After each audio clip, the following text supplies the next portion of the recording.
автомобили, с които дойдохме по-рано. Вие ги разпознавате.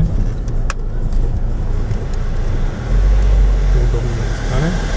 Чето постоянно ли е за център? То е интелигентно, включва се когато има необходимост от това нещо. Иначе постоянно, когато има необходимост, задно или предно? Предно. Предаване. Това помага и автомобил с предно да който обича. Точно така. И е по-устойчив, да. Зимата. Особено да. И в такива терени също помага. С задни за отбукнала жълчата терена. И ако имаш BMW, ще да имаш друго мнение. Да. Ще да ни убедиш противно. Зимата определено е много по-трудно с задно предаване. Ами, аз познавам някои момчета, които имат стари BMW-та и казват, че зимата им е по-приятно да влизат в завоите, но те влизат по един много друг различен начин от нас в завоите. Просто нали, говорим за кефа, нали? За комфорт. Да, за нормалното шофиране. А този полигон специално ли е правен или просто е даденост, от която вие се възползвате? По-скоро това, тези планини, които виждате тук, те са изкуствени и са направени. Резултат. Добър ден! Ловеч на къде? Поляната беше леко наклонена и трябваше да я заравним преди да почнем да строим. Да.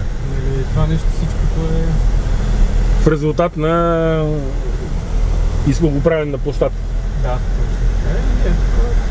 Си го ползваме за все пак развиждаме високо проходими автомобили. Да.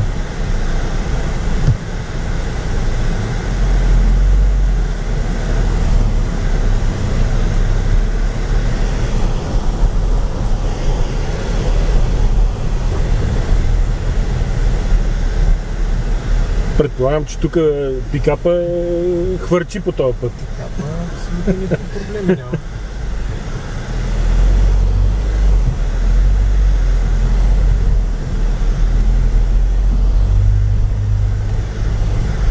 Трябва да поканите от мотокрос да направят трасе тук. Той без това. Богдан Николов търси къде да прави трасе около наоколо. Ние с Богдан имаме доста така добри връзки. Тук ползваме системата за потегляне по страни на ясно, да. Да не тръгне назад отдолу.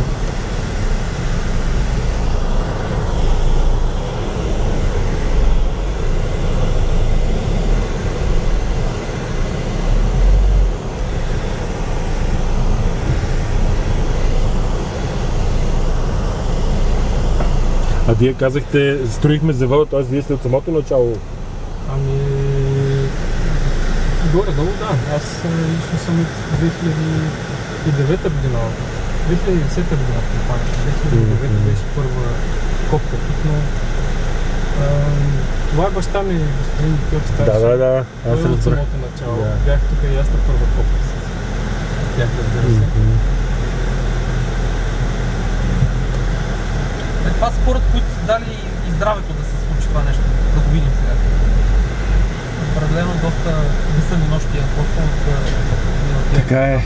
Първо трябва да го носиш в сърцето си, след това да го направиш, да го видиш направено на дело. Та маневра сега, която Ники я прави, ако нямаш някакво умение, може да си напомни. Да се обърнеш. Да. Излишно да питам какъв автомобил карате?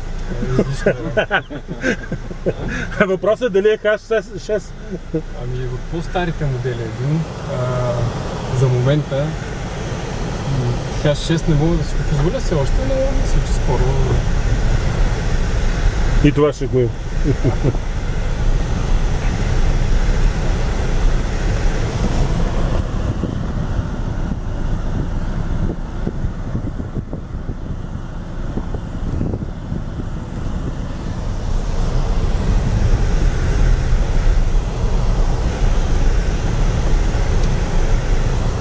Те казахте Богдан Николов?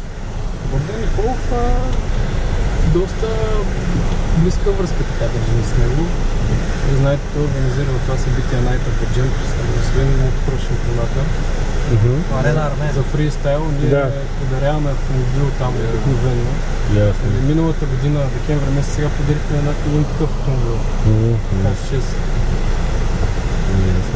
на един от посетителите. Просто тегли се с тон. Жребий на база посетители, не нещо... Посетителски билет, място еди кое си. Мгм. И тази година беше един господин, който от Старозагорско, там някакво малко село беше. И бивш войник, бил е в Афганистан няколко пъти. Той с такъв кеф го караше този автомобил. Взе го, сън не спеше, той беше в петък състезанието, понеделник сутринта беше в офиса.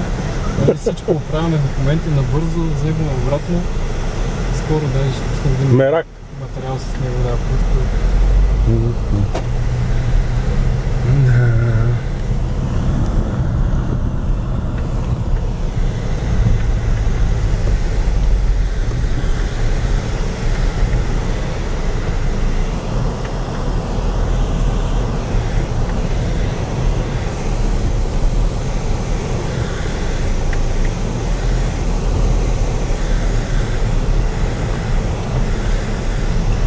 Много добре изглеждат нещата, дай Боже да продължат да има